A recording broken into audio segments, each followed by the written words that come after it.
Bonjour à tous, on prend la direction de Vincennes ce dimanche pour notre quintet flash, ce sera l'occasion du prix d'Ancenis.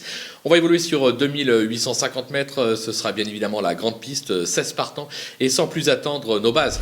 Avec le numéro 16 Dimo de Cagne qui traverse une belle passe actuellement, il compte 5 accessites en 9 tentatives sur ce parcours et 6 accessites en 8 tentatives à ce niveau.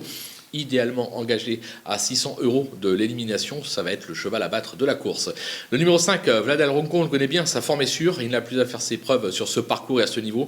Une fois de plus, il devrait lutter pour la victoire. Le numéro 8, Eddy Duvivier, il est euphorique ces dernières semaines, il s'est déjà bien comporté sur cette piste, sur sa lancée, les ambitions sont là. Du côté des opposants, méfiance avec le 2, Cimarron, qui traverse une belle passe et qui s'est déjà illustré sur cette piste.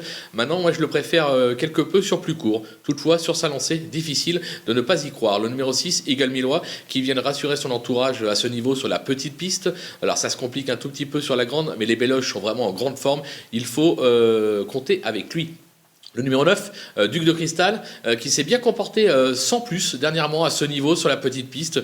Ça se corse un peu sur la grande piste. Maintenant, derrière nos bases, la course est vraiment très ouverte et en valeur intrinsèque, difficile de ne pas lui voir une première chance. Le coup de poker, ce sera le numéro 4, Diamant Rock, 80% de réussite cette année avec 4 victoires et 4 accessites en 10 tentatives. Le bimol, il manque de repères sur l'hippodrome de Vincennes, mais doté de beaucoup de tenues. Je pense qu'il est capable de s'illustrer ce dimanche sur la cendrée de Vincennes. Les outsiders, ils sont nombreux avec le 3, Caïd Doré, plaisant durant le premier semestre. Il a quelque peu baissé de pied ces derniers temps. Il a déjà surpris à ce niveau, 5e en juin, raison pour laquelle je m'en méfie. Le numéro 10, Cadet, on le connaît bien aussi.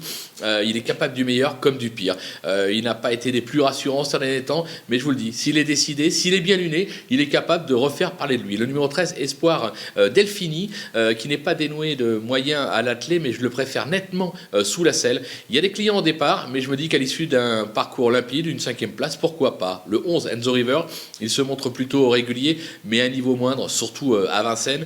Il est beaucoup mieux en province, mais comme je vous l'ai expliqué, la course est ouverte, on ne peut pas l'interdire pour une 5e place, tout comme le numéro 15, Dame d'Enfer, qui n'a pas convaincu ces derniers temps, certes. Elle me semble surtout compétitive sur les tracés de province, mais là encore, on ne peut pas l'interdire pour une 5e place. C'est vraiment très ouvert pour les accessibles dans cette épreuve.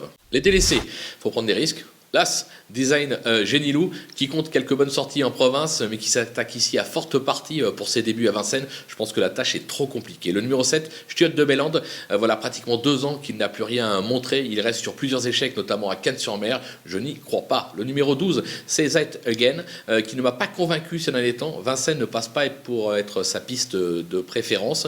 Je le juge, un ton en dessous dans cette épreuve, raison pour laquelle je l'élimine. Et enfin le 14, Hélène, qui a réalisé un premier semestre de tout beauté avec 3 succès et 2 accessites en 5 tentatives. Vous allez me dire pourquoi on la passe pas plus haute parmi les favoris. Tout simplement parce qu'elle effectue sa rentrée après 5 ou 4 mois d'absence, je crois.